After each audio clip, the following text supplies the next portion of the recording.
So,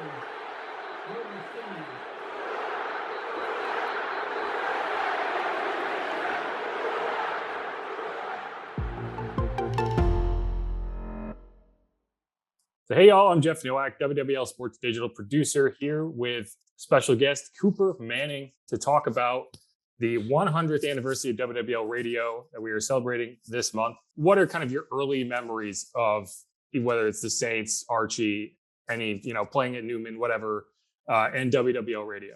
Truthfully, my earliest memories are riding in a car with my dad, especially at night, driving somewhere and him always being kind of in awe that WWL could find us, even when we weren't, right there in New Orleans, and listening to Callin shows and laughing, and at some of the questions and some of the answers, and then I was dying to call in, and I think my dad was relieved that cell phones didn't exist at that time.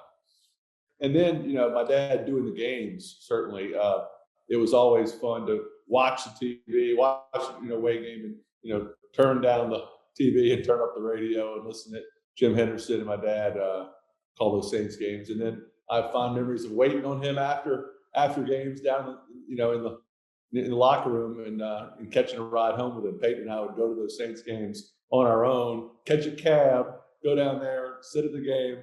We had a guy who would sit behind us who knew absolutely nothing about the Saints. We called him the analyst. He would always get every player wrong. He would be at least 10 years late. Like he'd look over there at 22. He'd go, oh, that's got to be Gil Finnerty. Gil Finnerty had retired, 11 years before that. We just loved to kind of ask him a bunch of questions because he was never right, and we loved it. And then we'd go down, meet Dad in the hallway, see. I remember seeing Ironhead Hayward. I seen his son waiting for Dad. I'm like, this is the biggest 2-year-old I've ever seen. I thought he was 11, and winds up becoming a great NFL player. A lot of fun action. You get to meet a lot of people down there waiting for Dad. As you're growing up, and you have an NFL quarterback father, and some of the people who call in are not always the nicest, especially when it comes to the quarterback on a team that's struggling. Is that a weird thing to grow up with, kind of listening to the radio and hearing people talk about this guy who, is his dad?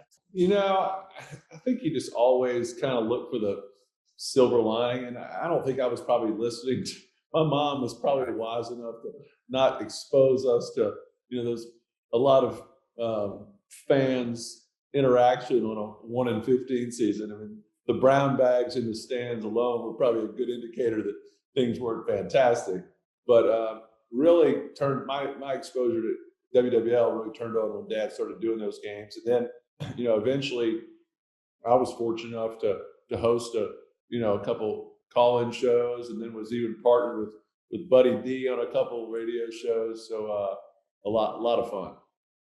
When Buddy D had a heart attack, so they were kind of shorthanded to call in shows. And so they asked me, I just graduated from college, and they said, hey, Cooper, you did a couple radio shows in college. You're a broadcast major. Would you be interested in hosting a call-in show from 8 to 10, a couple nights a week in the spring? Well, I said, yeah, I've hosted all kind of shows. I had never hosted any shows. I lied. No one looked for a tape. I didn't have to submit anything. So I was selling myself pretty hard there. I didn't know what I was doing. Diane Newman was there. She had a little thing written out saying, this is WWL 870, the 50,000 clear watt giant, coming to you live. And I would literally read it. I had never been in front of radio. I didn't have any way of getting guests. I was like, I'm on for 2 hours. I called all my friends and said, call in, ask me questions. I remember my grandfather in Philadelphia, Mississippi I think he was into the Cups a little bit, and he would start calling and getting his truck and start calling, asking questions. And then you could always just say, I just don't think LSU is going to be very good this year. Then all of a sudden, ding, ding, ding, ding, ding, they'd light up. So it was a fantastic way to get comfortable in front of a microphone. And also, I can remember having my dad on the show in the studio with me one time. And I remember I said, oh, it's exciting tonight. Tonight we have Archie Manning. Dad, really appreciate you joining us. First in studio. I know that I told you this was going to be a pretty informal interview, but you could have worn a shirt tonight. And he's like, I'm not. And the more he tried to like get out of it, the more he sounded like. So I remember I had him right where I wanted him out of the gates. Gotcha. You know, Diane Newman is still around, right?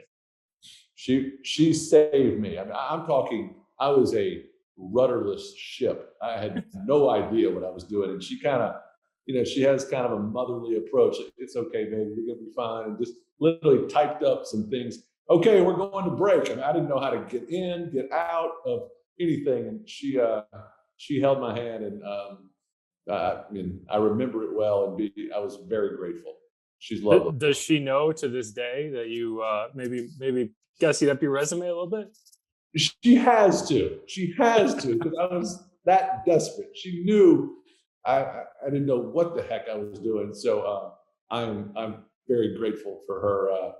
And it's, I had a blast. It was fun. But I literally had all my friends. I would team up. Okay, 8:15, Callin asked me a question about the Saints. So, it's the spring.